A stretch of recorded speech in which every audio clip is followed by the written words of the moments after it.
I'm Victoria Dahl. I'm really excited to be here today talking about Close Enough to Touch. It's my next book out with HQN, which is set in Jackson Hole, Wyoming. I set the books in Jackson Hole because I love a mountain setting. I've written books set in Colorado before, and I was looking for a new location. I've been to Jackson Hole a couple of times, and it's an amazingly beautiful place. And not only is it's in the mountains, it's a ski resort.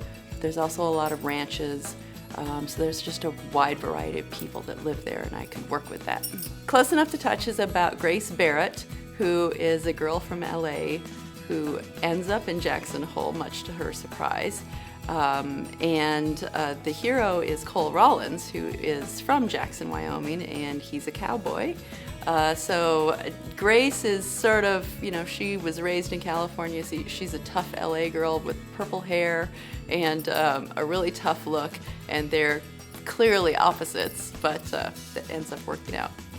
I love the kind of opposites attract dynamic just because I love throwing two people together who can never imagine that there would be any interest or certainly that it would ever work out in the end, and just watching them work through that and what they see in each other that maybe other people don't see. This book is the first book in the Jackson series. It is, the idea for the series started with an old farmhouse that's been turned into a set of 4 apartments. And the farmhouse was originally from the Stud farmstead, and it's referred to as the Stud House because the elderly landlady only seems to rent out apartments to hot young men. So that was the genesis of the series, starting with these hot young cowboys living in this apartment. There is a bit of a different element in this series, even though it's contemporary and it's set in the mountains. It has cowboys in it, which I've never done before. I live in the mountains of Utah. There are a lot of ranches around there. I also grew up in Texas and Oklahoma, so it's something I'm fairly familiar with. So I thought I'd bring that to my readers. So Grace finds herself in Jackson, which is the last place she'd ever expect to go. And so to get her to Wyoming, I knew I was going to have to put her in a very bad place because it's not somewhere she would naturally end up. So she has a bit of trouble in her life. She had a bad breakup. Her boyfriend has accused her of stealing something, and she doesn't have a job, so she needs to get out of LA and get away from the trouble in her life. She doesn't have any money in her pocket, and her great aunt offers her a place to stay in Jackson for a few weeks, and that's how she finds herself on a bus to Wyoming.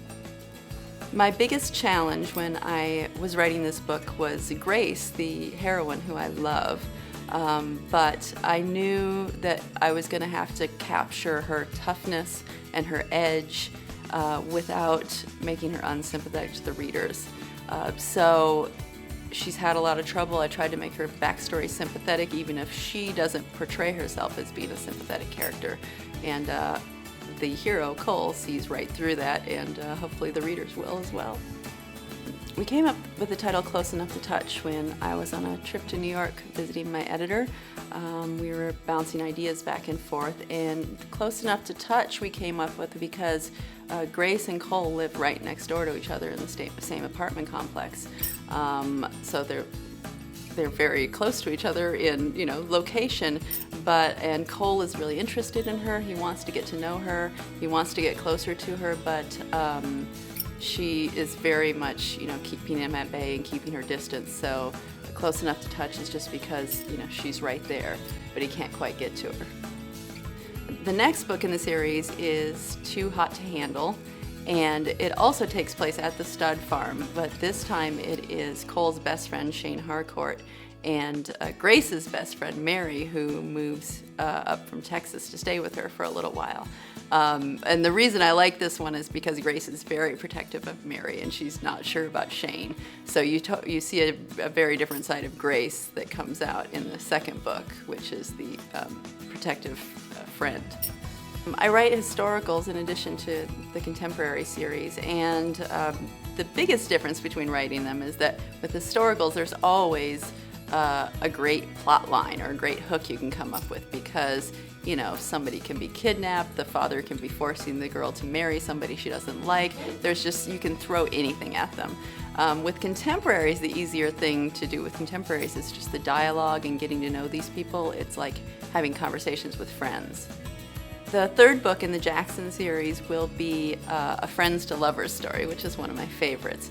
So there'll be another cowboy who lives at the stud farm and a girl he's known his whole life who moves in to an empty apartment next door, and he sees a side of her that he's never really seen before. I really hope that readers love these books because Jackson is an amazing setting, and I really, really loved getting to know these people that I put there, and they're all such different characters. All the books are really sexy and hopefully fun, and I hope people love them as much as I did.